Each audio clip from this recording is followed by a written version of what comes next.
About a year and a half ago, I bought these headers for this car from Facebook Marketplace, and the guy I bought them from recommended a ceramic coater, and I took the headers there and we had them ceramic coated white, and they've been holding up pretty good. But what's more important is the guy I bought the headers from is Mopar Jeff 604, and he had seen my YouTube channel and he had seen how I really don't know that much about cars, and it developed into a pretty good friendship. He's really helped me out a lot. There's no way I could have built the Belvedere without his help, obviously. I'm able to try to build my dream car, but when it comes to this car, behind the scenes, he helped me try to rebuild my carburetor, but since it was going to take a little bit more effort than we were expecting, for No Name Nationals, he's loaning me his Quick Fuel 850, and the radiator that I got and put in myself wound up being cracked, whether it was from my installation or from the guy that I got it from. Anyway, this is the exact same radiator that he had bought a while back and had been running in his gray Duster. So when it comes to cars, it's really good to have friends. Like I said, the only reason I'm really going to be able to make it to No Name Nationals is because Jeff's loaning me his carburetor and his radiator. That being said, we're still having some heating issues. So one of the things I knew is that in here I did not have a thermostat. So I bought a 180 thermostat and I drilled the two 1/16 holes in there like Jeff recommended. And the next step is in my fuse panel on the Jack Pine Savage here.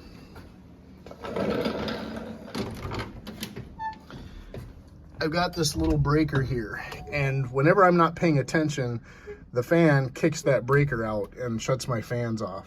So I got to work on taking that switch panel down, and we're going to wire in this fuse. So that way maybe it won't be kicking out. Maybe that little breaker is busted, and then that's what keeps kicking my fans off. But if not, if it keeps burning these fuses, then I'll know that there's something more going on with my wiring.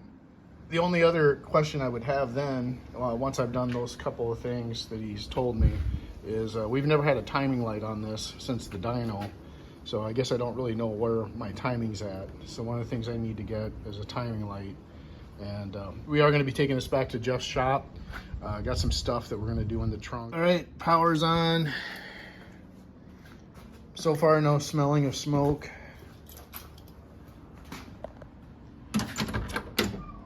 There was absolutely no room for any of those wires back there.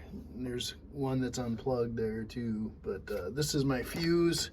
I'd like to have had it on the driver's side, but it doesn't look like that's going to happen because of the length of the wires. This panel is going to get switched out, and we got radiator hose back on. Put an air cleaner on there. Gonna take it for a little drive around the neighborhood. So first I'm just gonna start up the car and check for leaks.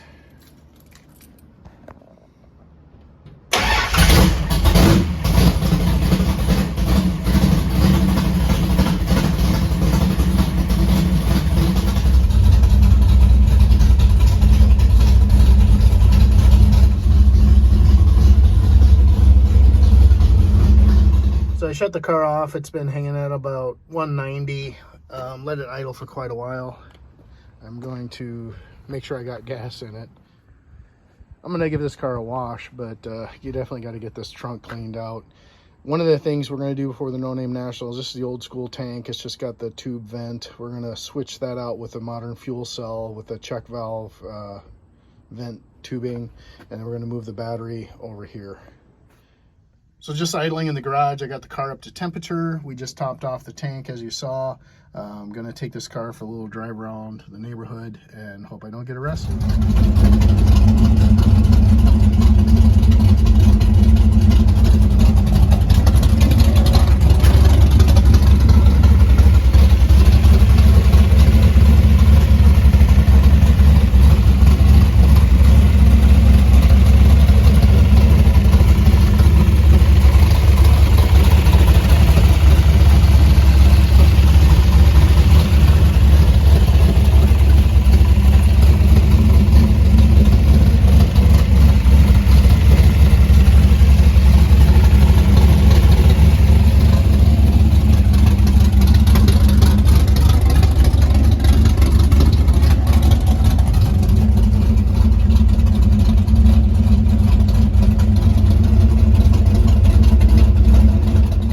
was hanging around 210. Just went for a drive around the subdivision. And fans are working. No leaks. So I'm going to let it cool off, and then I'll check the levels on the radiator, see how we're doing. So everybody knows when you put super stock springs on your car, it gives a little bit of a gangster lean in the back. Last year when I was at the No Name Nationals, Jerry Racing was nice enough to let me scale my car there, and we did adjust the torsion bars in the front, and what that did is it balanced out the weight to all four corners. And the car 60-footed the best it ever did at that event. But the problem is, aesthetically, it's just disgusting to look at. This front corner over here is higher. Let me grab my tape measure. So this side's just about 27 inches high, and this is the driver's side. And this side's 29 inches high.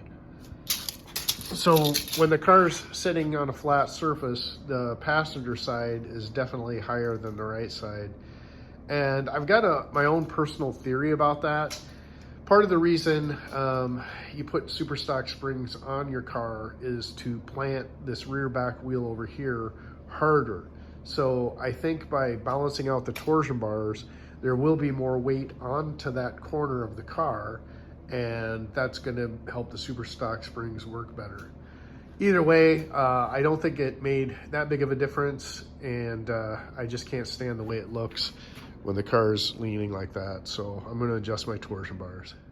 So right now we're at about 26 3/4. This is the driver's side, which I didn't change.